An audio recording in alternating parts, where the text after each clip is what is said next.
Magandang hapon, magandang gabi sa inyo lahat, saan man kayo naroroon. May bagyo ngayon o may bagyo kanina, typhoon number 8 mula typhoon number 9. So, nasa bahay ako at naglilinis-linis. Wala naman dito yung aking cheche dahil nasa labas, naabutan ng bagyo. So, nakita ko yung may ingredients pala ako at tapos may mga dahon ng saging sa freezer. Tapos meron ditong dahon ng saluyot. May kwento dyan.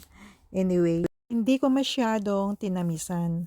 Tamang ano lang, tamang timpla. Subalit pag karaan na maluto, parang kulang pa siya sa konting asukal. So ginawa ko ay meron pala kaming niyog sa freezer. So nilagyan ko siya ng konting asukal. Pagkaraan ko naman gawin yon ay naghahanap naman ng aking panlasa ng suman sa lihiya. Sinubukan ko rin yung honey. Naghanap naman ako ng caramel. Suman sa budbod ang tawag dito. Masarap sa kape, maalat-alat, matamis-tamis ng kaunti. Noon ko pa gustong kumain ito, kaya lang hindi ako masyadong marunong gumawa. Ang alam ko lang ay gumawa ng latik. O meron dito na naligaw na dalawa. Ano yan? Dahon ng saluyot. Sinubukan ko kasi wala ng dahon. So ngayon, pagkaraan ng magbalot, may kwento dyan actually.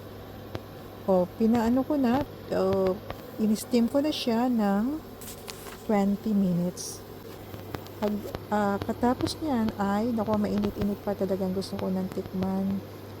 At masarap nga siya. Kaya lang kulang sa pipi, hindi siya masyadong pigang-piga. Dapat pala siya ay kailangan mo siyang pipihin na mabuti. Ang paggawa ko dito sa may saluyot, dahon ng saluyot, pwede naman kainin yan. Actually, dahon saluyot kinakain niya yan. Yung dahon ng saging, hindi nga pwedeng kainin yan eh. Pag wala ka ng dahon ng saging, pwede mo nang gamitin yung dahon ng saluyot. O kaya maghanap ka na lang ng kangkong.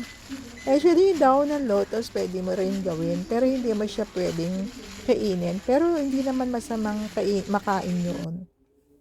So, ganyan lang, binalot Saluyot nga ba ko, ito? Mukha itong in-steam, daon ng fresh. gumamela. Pero Marlboro ito. Actually, pwede mong gamitin ng mga pechay, cabbage, at saka ano. Pambalot lang naman siya, diba? Para makagawa ng ang suman. Yan. Simple lang naman, madali lang naman gawin. Para ka lang gumawa ng inangit. Tapos, binalot mo sa saging. So, presto, meron ka ng suman.